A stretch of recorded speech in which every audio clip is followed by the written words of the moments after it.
Hey guys, if you're catching the replay, go ahead and fast forward just a couple minutes. I'm going to go ahead and let everyone have some time to get on in to the chat. I'm going to pull my tabs out so I can read my notes while I look at the chat. Okay, give you guys like 2 more minutes. There's no snow. Well, it's not snowing. It's like raining now. The snow all melted before I could get a picture for you guys yesterday. Like, we got over an inch and then it just like disappeared.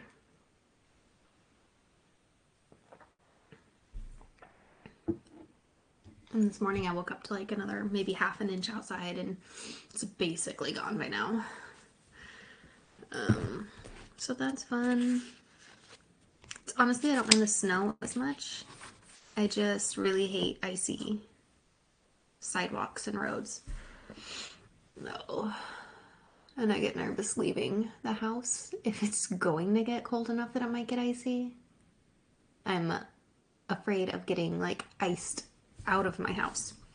So that's where the real fear and annoyance with that comes from.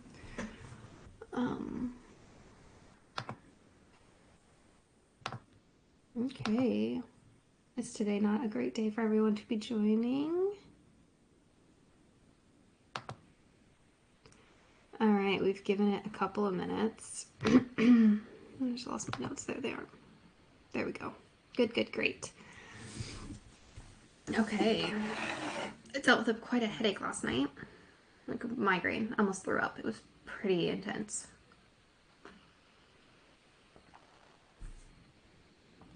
It's still trying to linger just a little bit.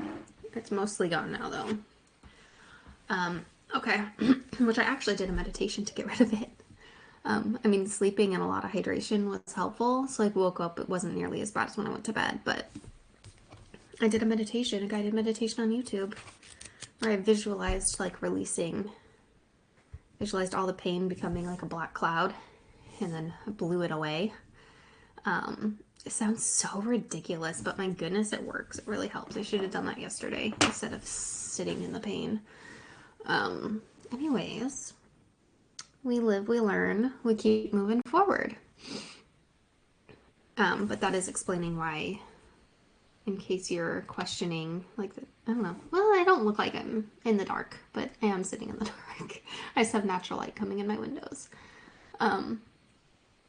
But it looks like it's not affecting, like, camera quality. At least not on my end. I hope it's not on your end with the recording.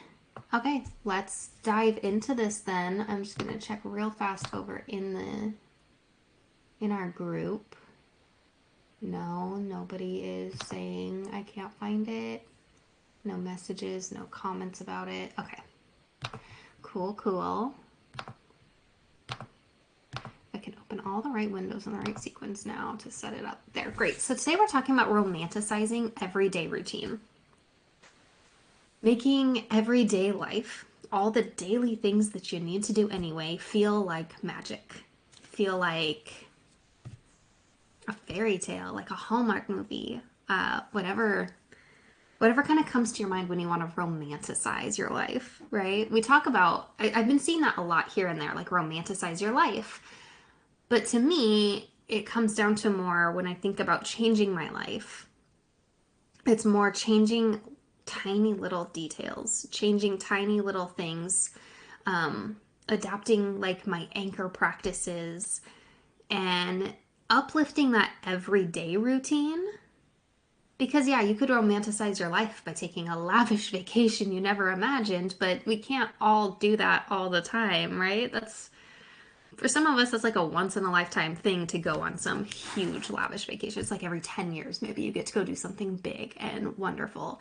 And I mean, if you haven't, you should set a goal to do it, because just planning for it, like, it creates dopamine in your head.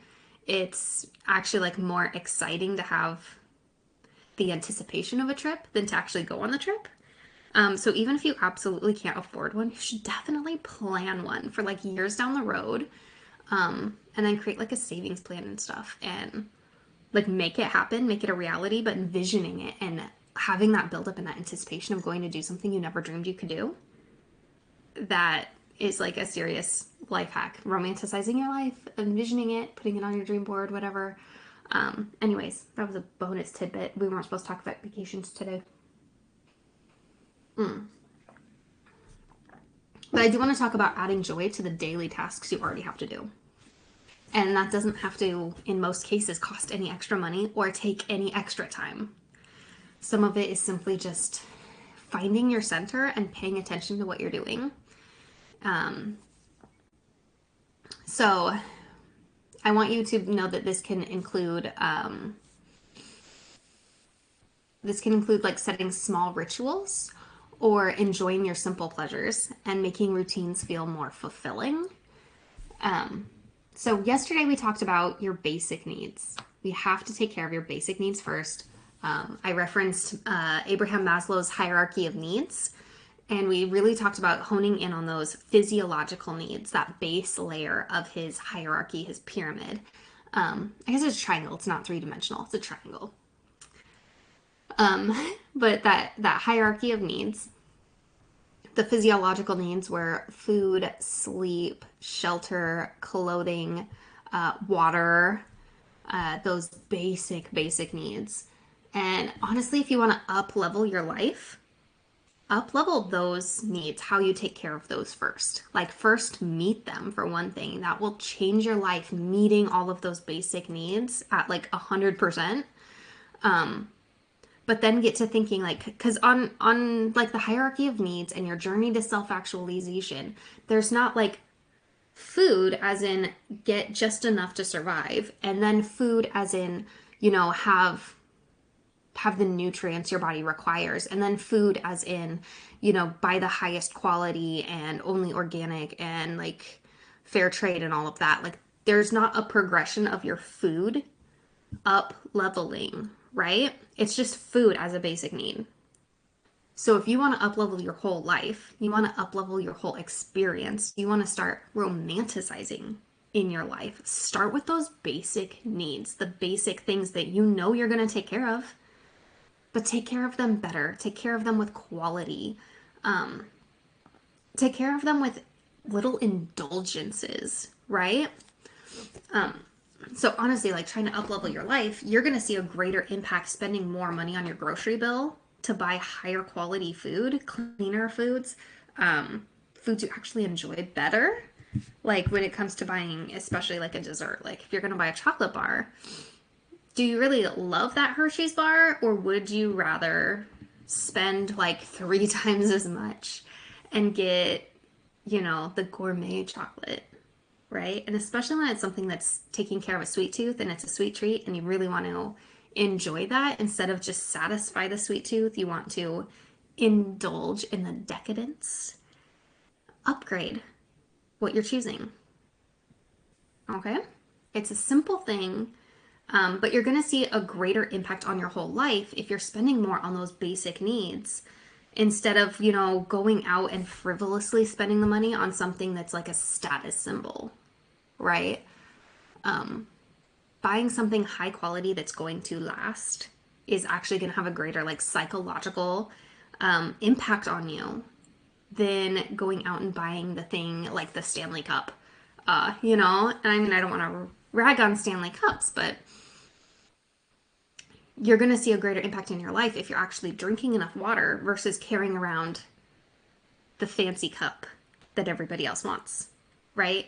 Because you're actually taking care of your need for the hydration versus your need for the esteem of, having the thing that other people don't have, right? And this is where comparison is often a thief of joy, because you're going to compare yourself on an esteem level, which is like the fourth rung on the triangle of hierarchy of needs. Esteem is just below your self-actualization, okay? But you got to take care of those physiological needs first. This has been a long-winded recap. That's what happens when ideas come to me that I didn't write down. All right, so that's a recap of yesterday. Go back, listen to that, do that if you haven't yet. But keeping in mind that we're building on those basic needs. And now we're going to talk about romanticizing your everyday life. Okay? So, what we really want to do here is to hack your dopamine drip. Okay? So, dopamine is your reward chemical. All right? It's the neurotransmitter that's responsible for your feelings of like happiness, and it gives you that sense of like pride in a job well done. It's also what keeps you like addicted to your phone is all the shining lights and the things that they put in your social media and everything. It's there to trigger the dopamine and keep you addicted to that screen because it's giving you all these little superficial happy moments.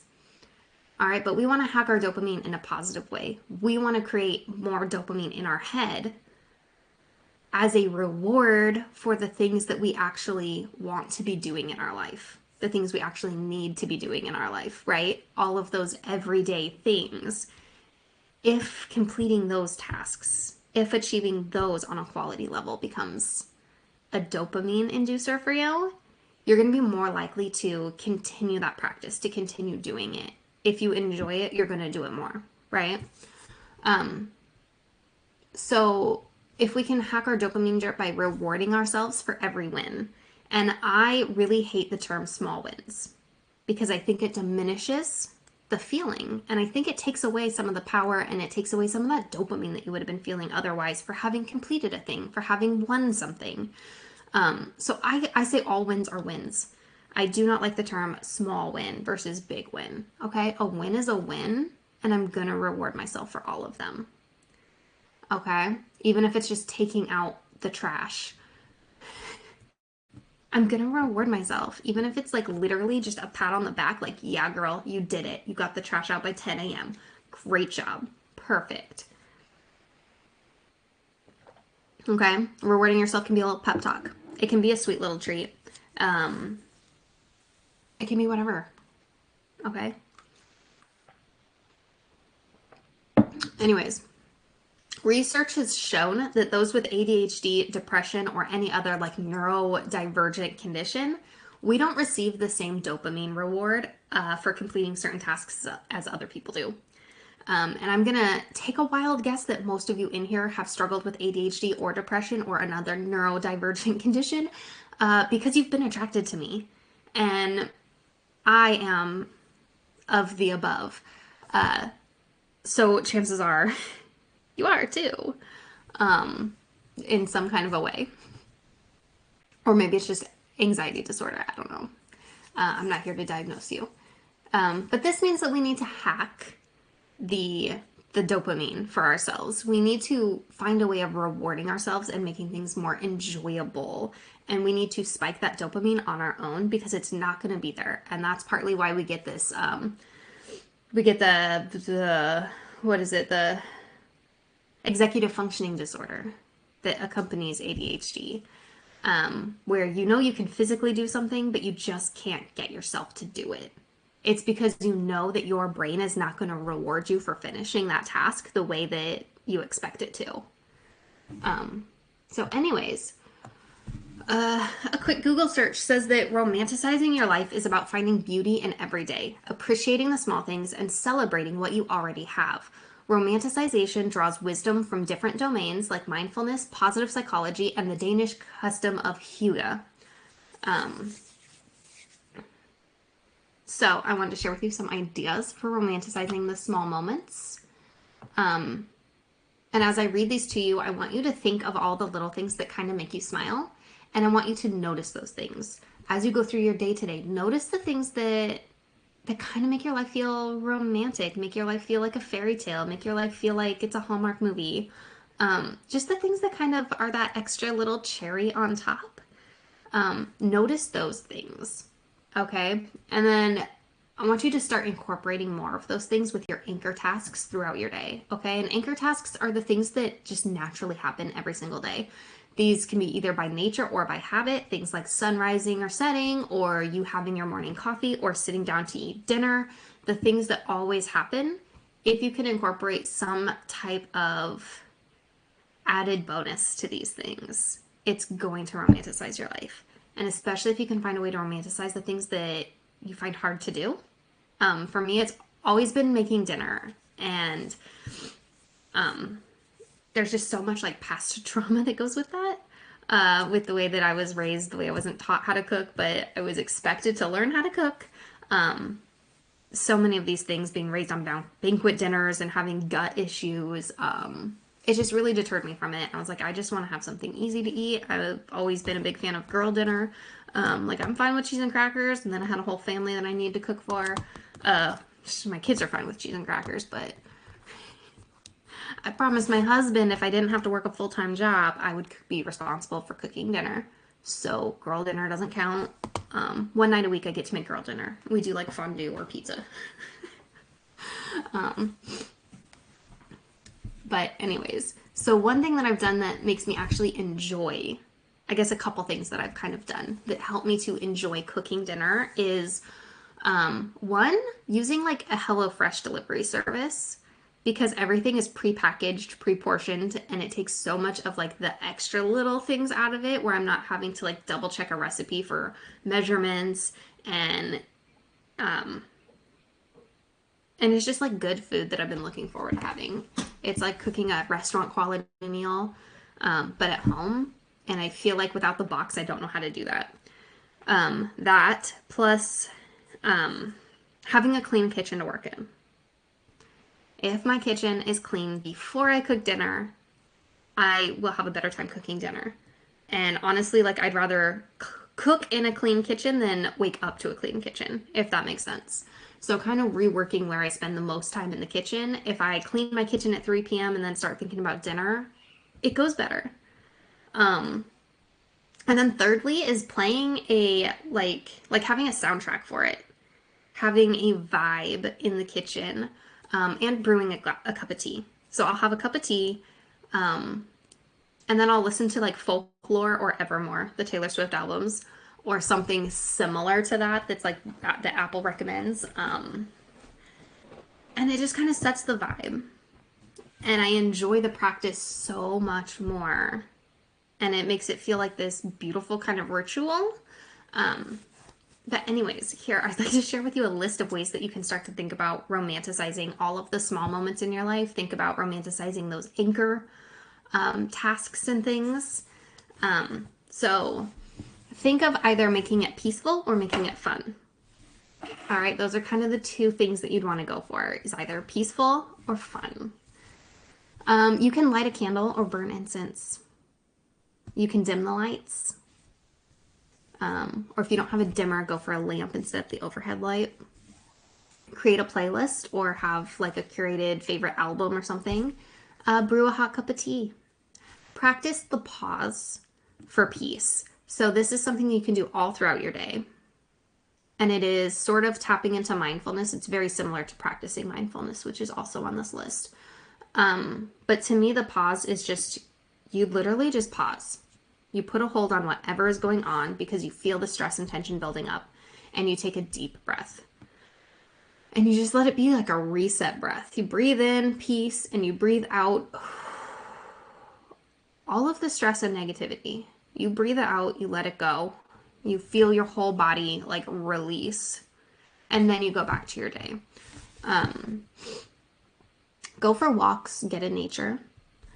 Get the dessert. And focus on indulgence over gluttony. We talked about that a little bit. Add a little extra to the things you're already doing. So like if you're drinking your water, add a slice of lemon. If you're taking a bath, add the bubbles.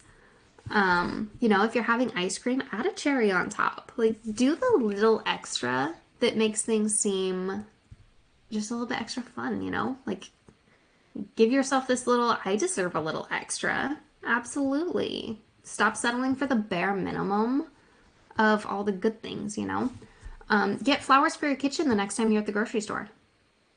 And it doesn't have to be expensive ones, just cheap ones. That little pop of color it's gonna make you smile every time you see it. Let yourself feel sappy and sentimental. Practice gratitude. Get into the practice of simply reflecting on the beauty and abundant blessings that are already in your life while you're doing menial tasks like washing dishes or making a sandwich. Like if you're packing your kids' lunch, don't just think about packing their lunch. Sit there and reflect on like the beauty of how wonderful it is to be their mom. Don't let yourself think about all the stress of all the things you have to do for them. Instead, train your mind to start thinking about just all the good times with them. Think about their smile. Think about, just think about all the gratitude, all the good things there.